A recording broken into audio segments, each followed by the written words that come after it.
تو جادوگروں نے دیکھا کہ موسیٰ علیہ السلام نے جو لاٹھی کو سانپ بنایا تو یہ لاٹھی کیا سچی مچی میں کیا بن گئی؟ سانپ. وہ کہنے لگے کہ یہ ناممکن ہے کہ کوئی حقیقت میں لاٹھی کو سانپ بنا دے. یہ موسیٰ کا کام نہیں ہے علیہ السلام, یہ کس کا کام ہے؟ اللہ کا.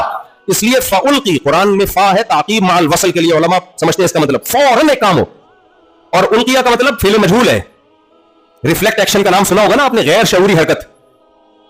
بعض چیزیں لاشعور میں ایک دم کر لیتا ہے آدمی, تو لاشعوری طور پر انہوں نے کہا بھائی اب ہمارے پاس موسیٰ کو پیغمبر مانے بغیر کوئی چارہ نہیں ہے, فوراً دھڑام سے سجدے میں گرے کہ ہم آپ کے رب پر ایمان لے آئے.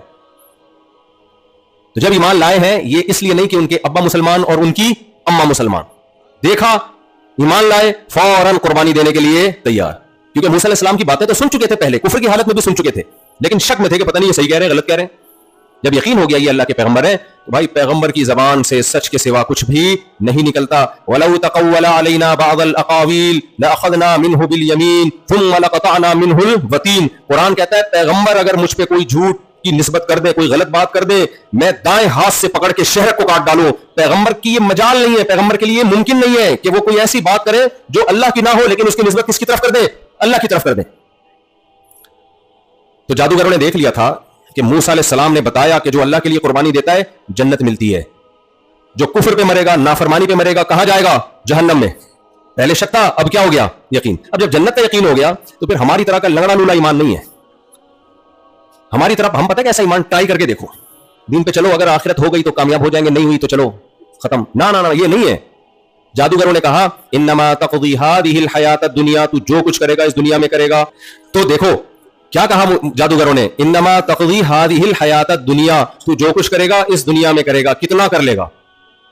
ترقیاں کتنی دے دے گا, سزائیں کتنی دے دے گا؟ انا آمنا بربنا لیغفر لنا خطایانا وما اکرہتنا علیہ من السحر. ہم جب اللہ پہ ایمان لائیں گے تو اللہ جو کچھ ہمیں دے گا تو اس کا تصور بھی نہیں کر سکتا. اللہ کیا دے گا ہمیں؟ سب سے پہلے اللہ ہمارے کفر میں جو ہم نے گناہ کیے سب معاف کر دے گا. ایمان کی برکت کیا؟ ایمان لاتے ہی الاسلام یہدم ما کان قبلا, پچھلے سارے گناہوں کی دیوار کو گرا دیتا ہے.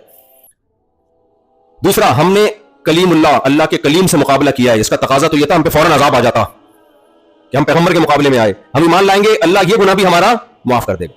دیکھو جس کے دل میں ایمان ہوتا ہے نا, اس کو مغفرت کی بہت فکر ہوتی ہے. آج لوگ آتے ہیں مختلف مسائل لے کر, مفتی صاحب میرے ساتھ یہ مسئلہ چل رہا ہے, اس کے لیے دعا کریں. مفتی صاحب میرے ساتھ کاروبار نہیں چل رہا, یہ دعا کریں. مفتی صاحب میرے گردے میں پتھری ہو گئی ہے, دعا کریں. مفتی صاحب میرے گھٹنے کے مسئلے چل رہے ہیں, دعا کریں, وغیرہ وغیرہ.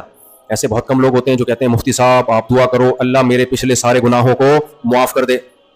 ہمارے نبی کے پاس زیادہ کیسز یہ والے آتے تھے, آخرت والے.